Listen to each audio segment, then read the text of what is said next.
When I got separated also, I never heard any ugly comments from him or any kind of comments. That's why when he passed away, it was like so painful. How can somebody just love you unconditionally? And I'm not easy to love.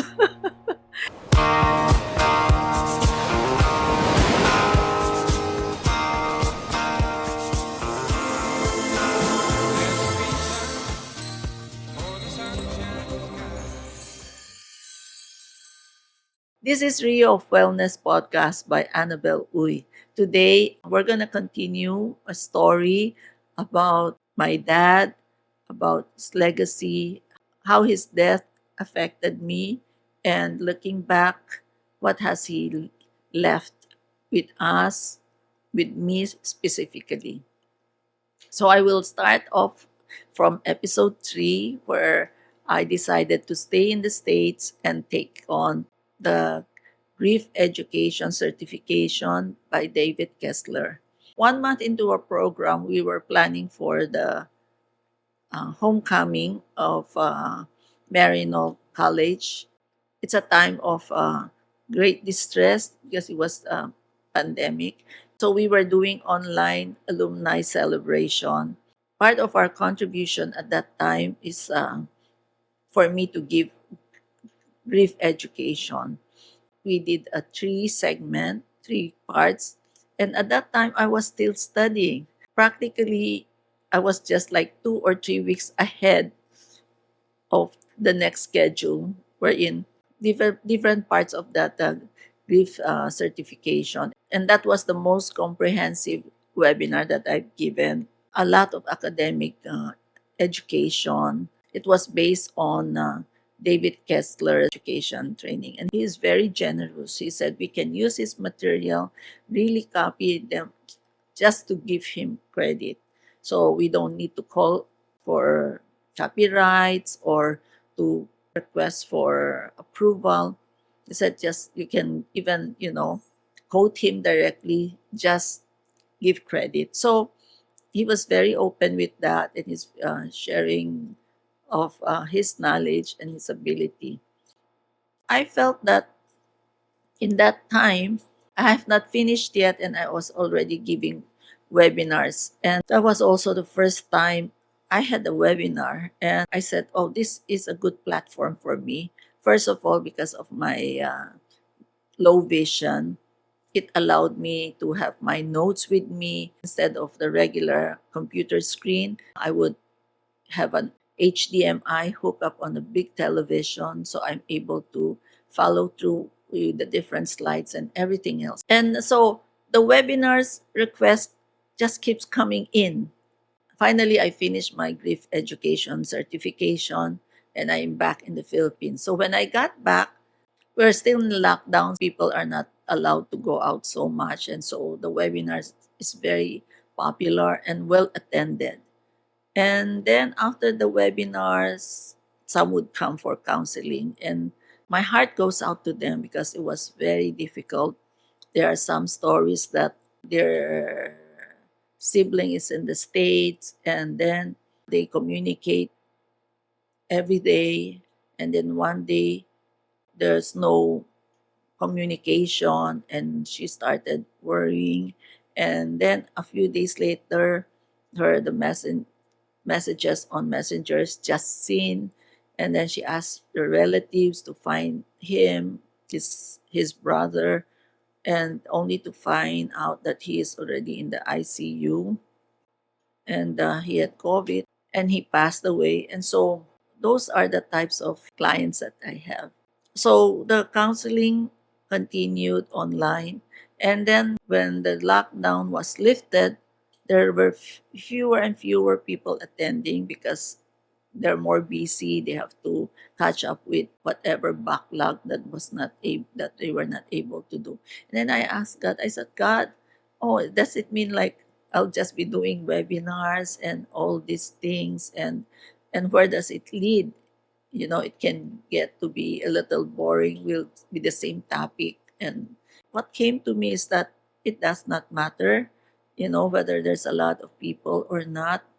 What matters is you're able to help somebody. One life is still one life.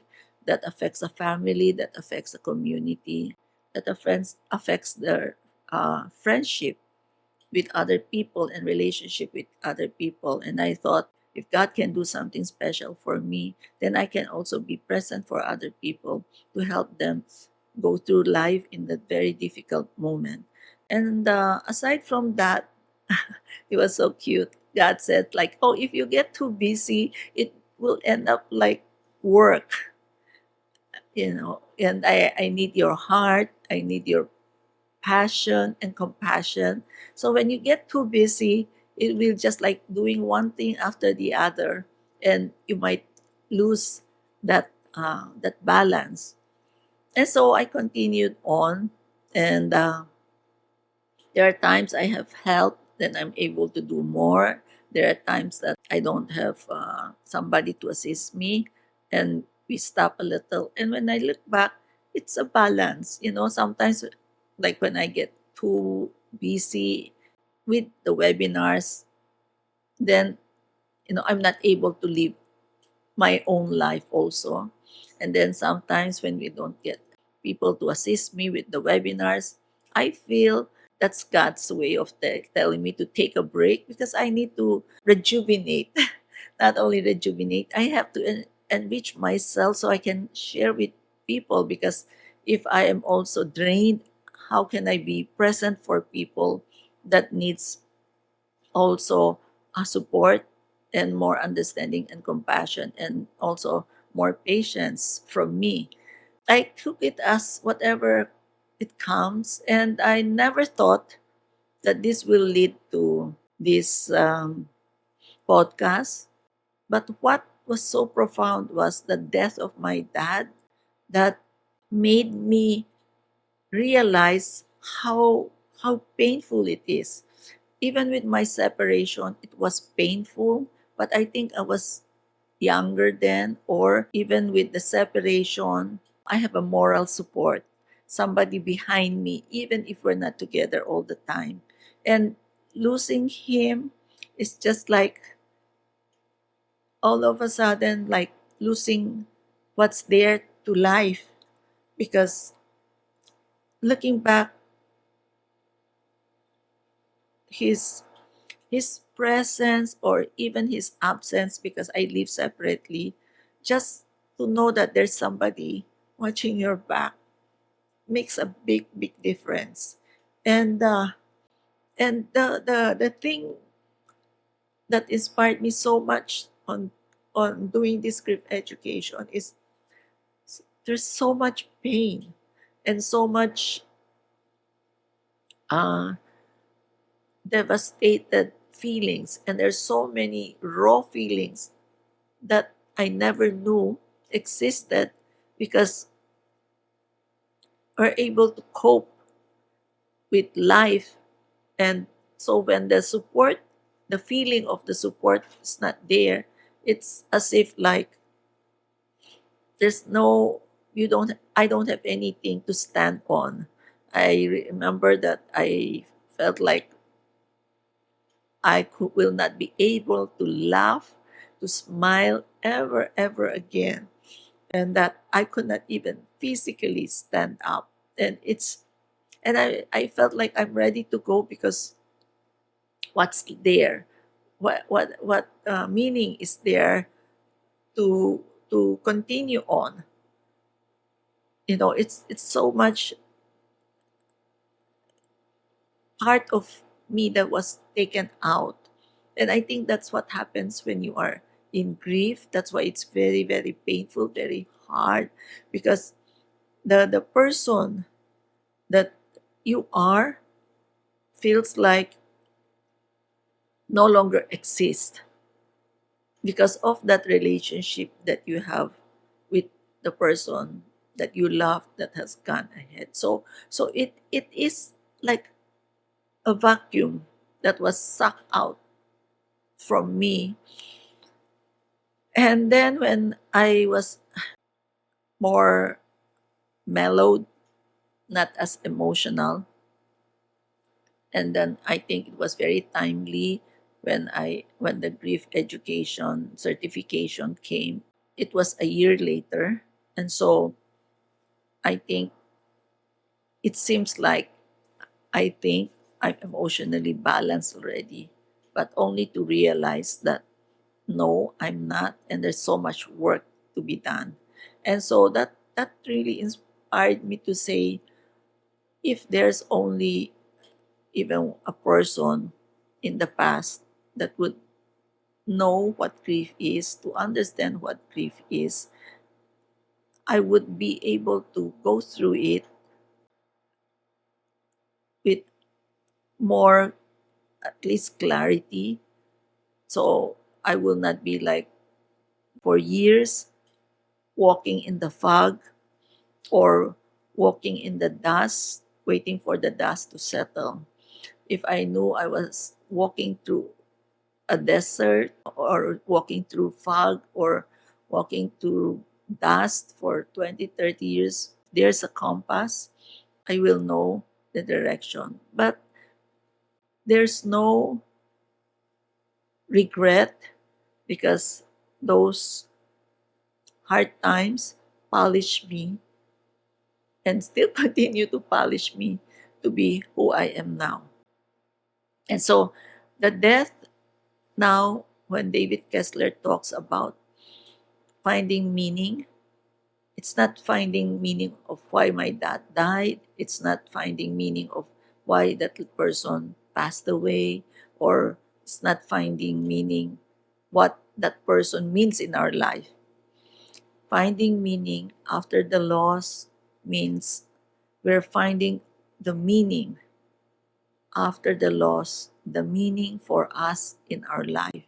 And so that the passing of my dad gave me that inspiration, gave me that courage, gave me that strength, gave me that direction, gave me that strong desire to help people because it was really very painful and difficult. And it allowed me to have more compassion for people who are going through difficult time because it was really very painful for me because I felt if there's an unconditional love that I've experienced, it was from my dad. What we say, wind beneath the wings, because he's a very gentle person. He's not loud, but he's there. Then he's attentive. He's really very attentive, very loving, and very protective. So there was a lot of things that made it devastating because the sense of safety was lost in the sense of I knew when he's there, even though he doesn't like meddle or do anything, he's always watching my back. So that is something that is painful, that was lost, that you know somebody's always watching your back. And not only that, but also now that it's been almost 6 years, and we look back, and it is with gratitude that he was a very progressive man. He was ahead of his time, that he re- really nurtured us and supported us to reach our potential. He has a very strong value for education because he came from a very hard, simple family. At that time, when my grandpa passed away, I think he was just around 29 years old. And at 29, my mom is pregnant with the fourth child, my sister, who passed away last year. So at 29, he has a pregnant wife, his mom, and he has a sister who's 12 and 18. So he's the only guy in the family and he's only breadwinner. So he said there's no time to fool around. There's no time to make mistake because there are 7 people depending on him and the baby coming. So I thank God, that and my mom was very supportive also. So that I thank God that our whole family is very hardworking. Sometimes he said, Annabelle, you know, you guys are not very intelligent. Like, getting all these summa cum laude or or these honors. Said, but you guys are all hardworking. And I said, no, we have one. My sister who finished her MBA from Columbia was a straight, consistent honor student. And at that time, I think it was in the 80s, straight from the Philippines, was able to enter Columbia University, took her MBA. And then they said, but you are all hardworking. And I said, wow, would you like us to be smart but lazy? And they just stared at me. So I think, I didn't know we were hardworking because it's just the way it is. And my dad would say they only have 3 holidays, 3 days that they don't work in a year, which is Good Friday, Christmas, and New Year. And he said there's no break. Actually, the story is that my grandpa has a rice mill, and when he was very ill, my dad had to take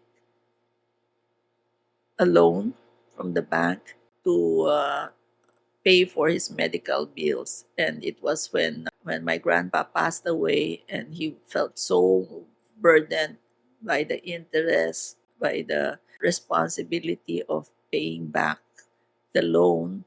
He said that it's practically not giving income or not enough, that it was just like he was just working to pay the loan. So he sold the rice mill of my grandpa to pay out the loan, and then he worked for an American company, which who was at that time came to the province and was deep in the in the town where they were looking for someone to be a manager in that area. And so that started my dad in his career, and he worked with the company for his whole life until he retired. And so I think that one value he had taught us is hard work. Another thing is his attitude, wherein he says if you're going to do something, do it well, head and heart. Don't just do anything just to do it. If you're just going to have that attitude, don't even waste your time, your energy, your resources. So if you are going to do something, put in 100%, 150%. And that became our attitude, that it was like normal. That when we do something, we are very focused on that. One other characteristic that is present with my mom and dad is their generosity. Since my dad was studying, he was like very concerned with his tuition. When people approach him to help for their education, living in the province, people will come for help. He has a very soft heart for that, helping people with their education. And he was also helping a lot with his relatives in China, his stepbrothers and their families, supporting them because he's really a very good man. He felt that they are their sibling, even though they did not grow up together. Because that was in the 1940s or 30s when my grandpa came to the Philippines. And my grandpa never thought he'll be able to go back to China.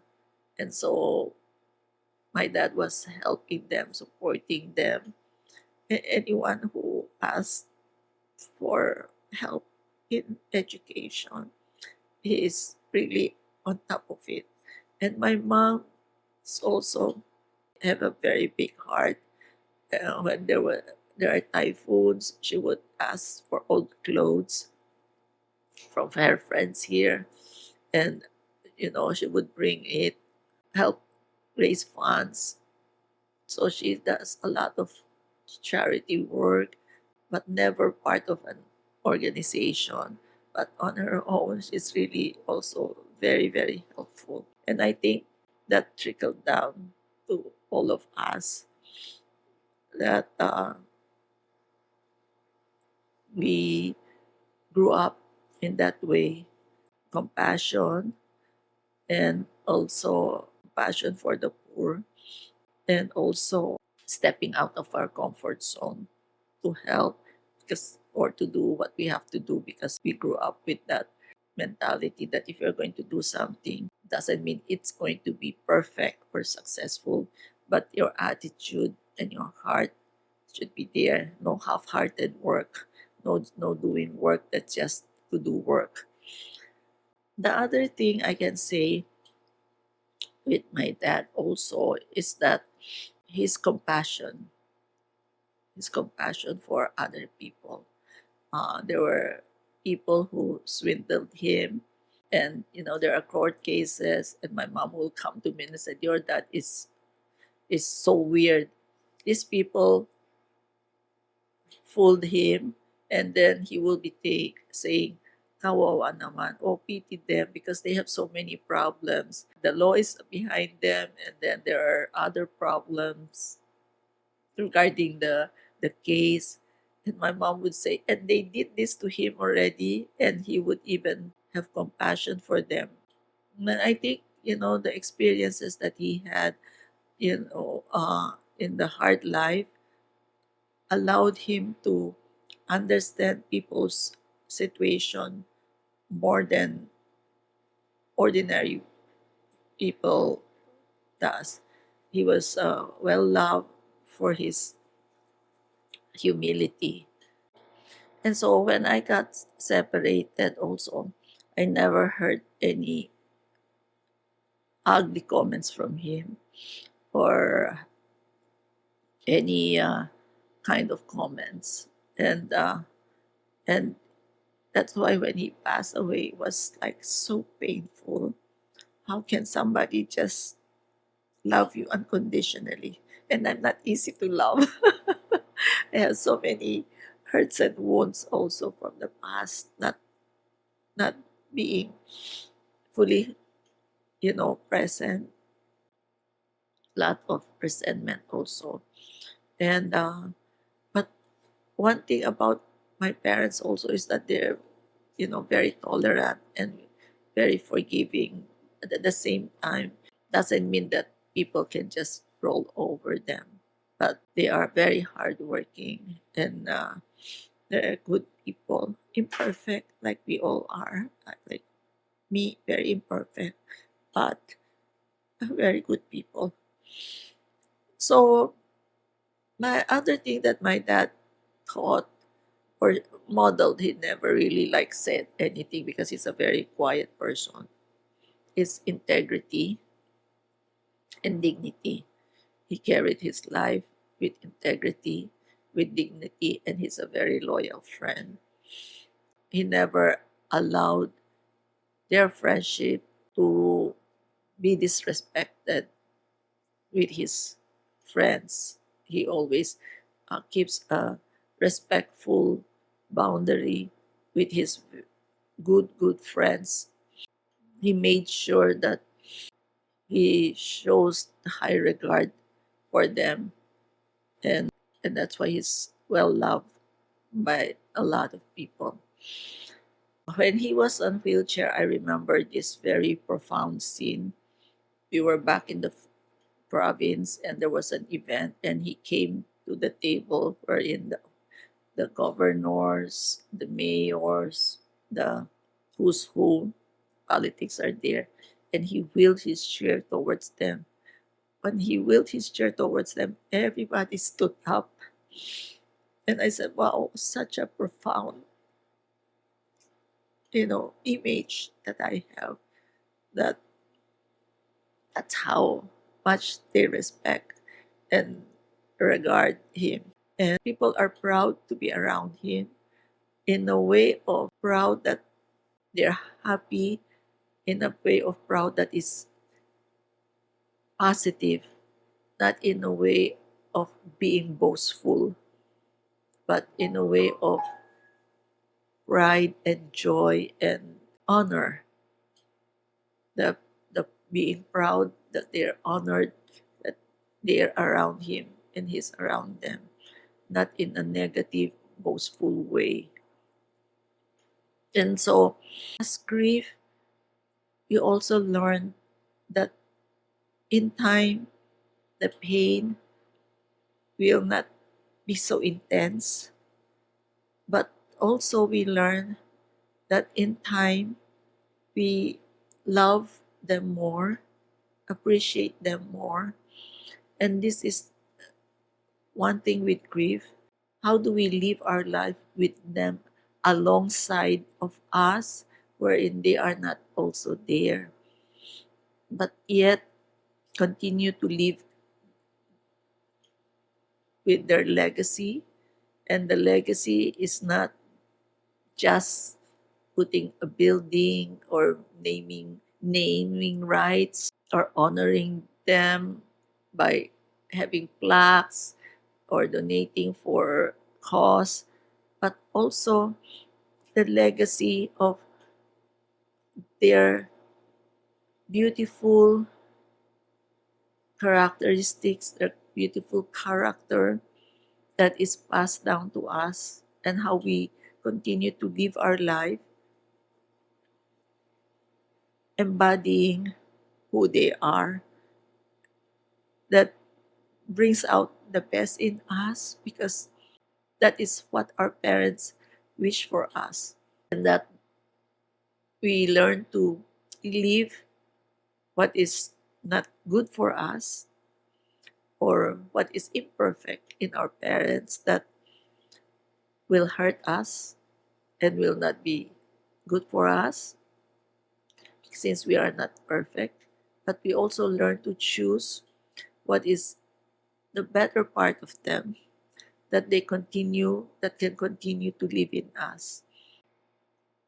So the advocacy stemmed out of honoring the pain of losing someone you love, but also honoring the love that the person has given us.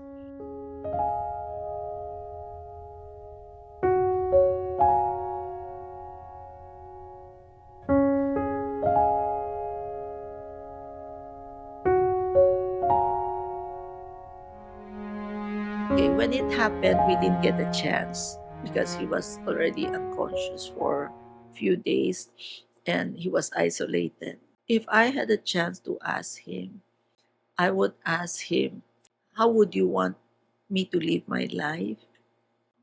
As a loving father, what will make you happy to see in my life?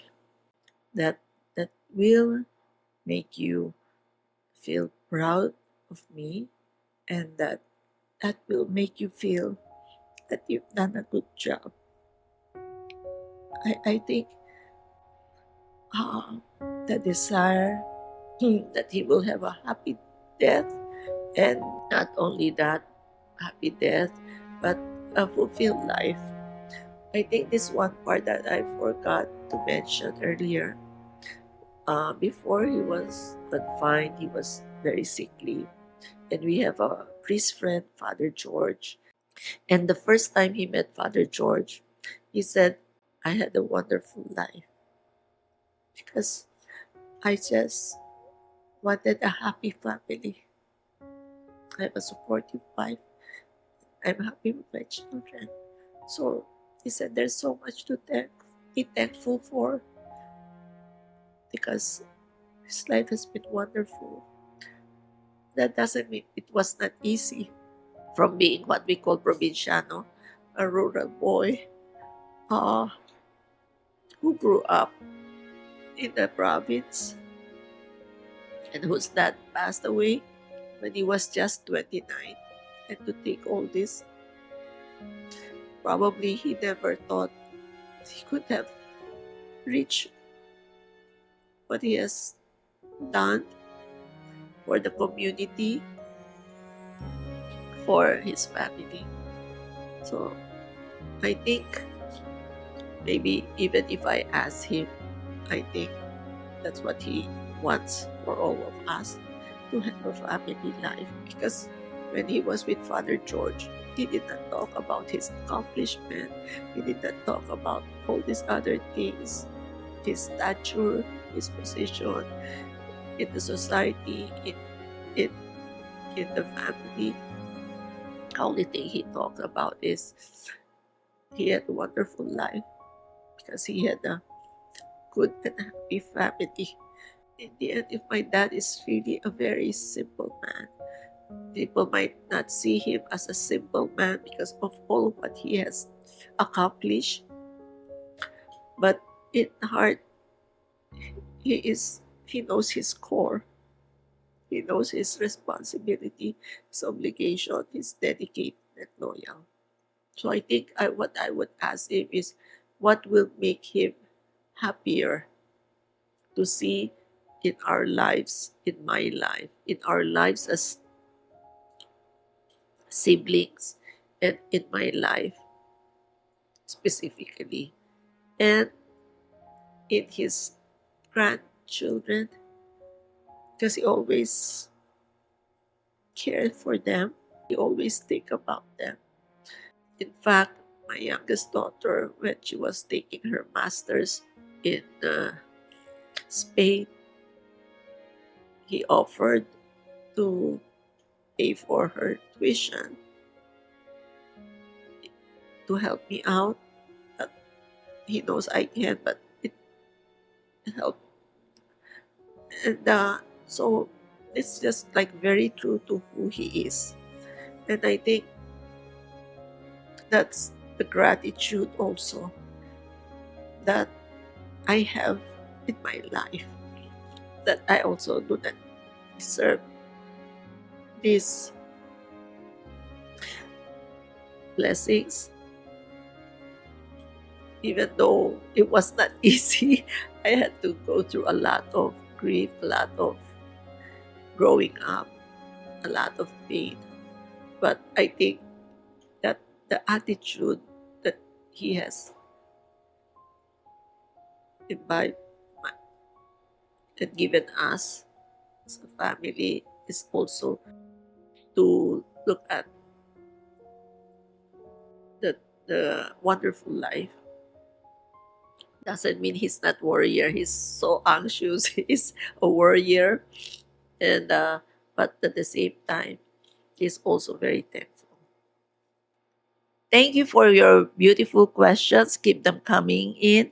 We have our email, and you can send your questions to our email as we have promised. Every after every podcast, we will have some Q&A, and these questions are sent in through our email or through our webinars. After the webinars, I didn't make up the questions. And I'm hearing them first time. So we're very candid about it. And thank you for listening to my story. And I hope it helped you. That is the main purpose, to help people in grief, to allow them to know that they're not alone and that whatever they're going through, it is normal and it's okay not to be okay. It's not a permanent condition, but it's a very painful one. This is Rio of Wellness podcast by Annabel Uy. Grieving fully, living fully, loving fully, and living life with love.